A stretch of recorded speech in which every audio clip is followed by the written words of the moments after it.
this point, we would like to have a translation in Hausa before I hand over the mic to the president. Just a brief in Hausa, so that our Hausa listeners across the sub-region. Wait a minute. No, who told you that I'm going to do it in Hausa? My goodness. Look, for almost 80 years, I've only been speaking mostly in English. And Hausa? Your Excellency, you're not reading. You're not reading, sir. What I'm not reading? You're just saying what you said in English. My goodness. Translation right No, it's not. In fact, I cannot do the translation. No, you know, this is an ambush. This is a coup. You see? This is a coup.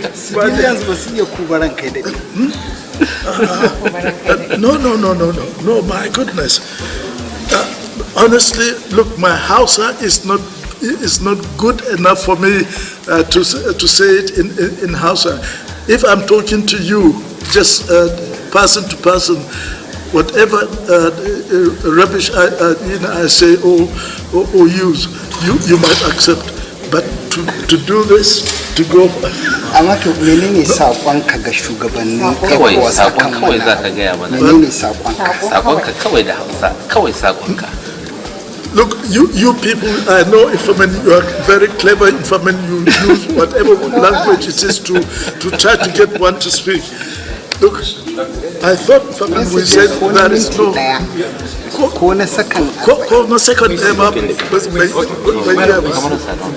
Okay, please. Please. Now, you can translate it now. I want you... look, Halima. Kizo.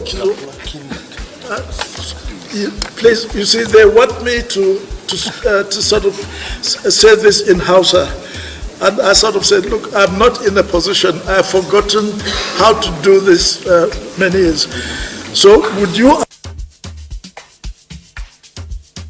So, here we are, during a World Press Conference on February 21st, 2024, NTA, Nigeria's BBC, wanted former head of state, Yakubu Gowon, to address people in Hausa.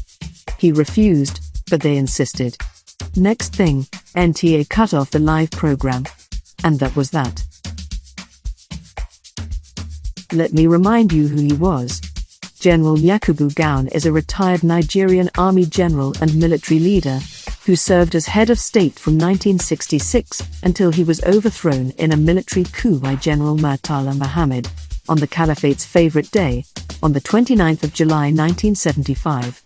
We all remember how he found out he had been overthrown. The foreign journalists were already informed and waiting to interview him. You want to bamba? You want to G with the big boys? Now you the wrong, get you the wrong, get the top cup. I've seen the various in the radio report. Yeah. Look at that both comments made. Yeah, this thing. Okay. Yeah, that's okay. All right, you can go in if you want. You can go in. You can go in. All right. Take it easy, and let's play behind the waist. Okay.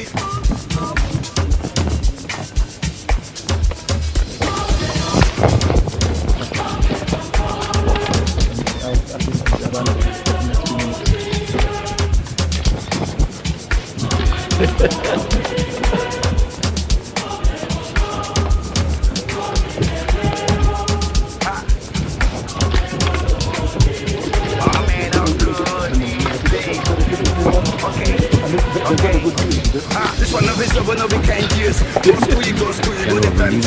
Another parameter set you on the front too. See, people your papa not to save you. For all the capability when everything done do. Nothing to worry about. Niggas not to find you. Because that nigga when you feel more, you don't go. Oh, boy, you don't go. Ha, hey, come on, let's go. Chevy make a tamuwa. Seba, kina go drink up. You want to bamba? You wanna cheat with the big boys? Now you're the wrong, get the kitty, you the wrong, get the drink with the top cup. What happened? Jump, you see how the thing goes.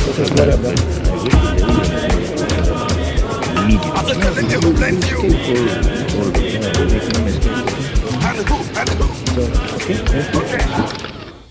Okay. They did do a deal with Dr. Azikiwe, from the East. Dr. Azikiwe, there was this big problem in Nigeria. It's the same big problem in America and in Britain. How do you get funds to fight elections? The candidates in Nigeria had no money, but they did have marketing boards, which were a kind of semi-nationalized industry. And they borrowed money from the marketing boards. But there was a suspicion that Dr. Azikiwe, who has formed his own bank, the African Continental Bank, was actually bankrupt. But he was borrowing very large sums of money from the marketing boards and not necessarily repaying the loans. We knew this. We had a great secret service. All the politicians' phones were tapped. All the politicians' mail was opened. Everything that any major politician did in Nigeria, we knew in hours. We watched.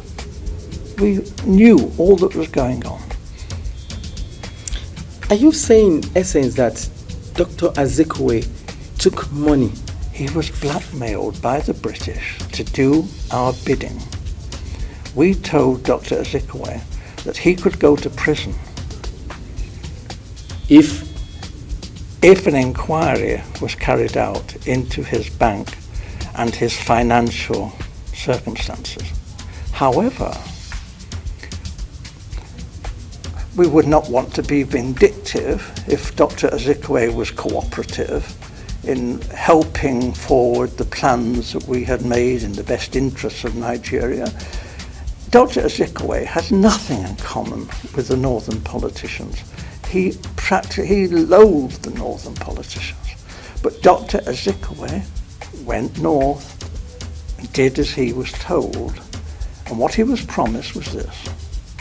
The real power, effective power, would be in the hands of the northern emirs.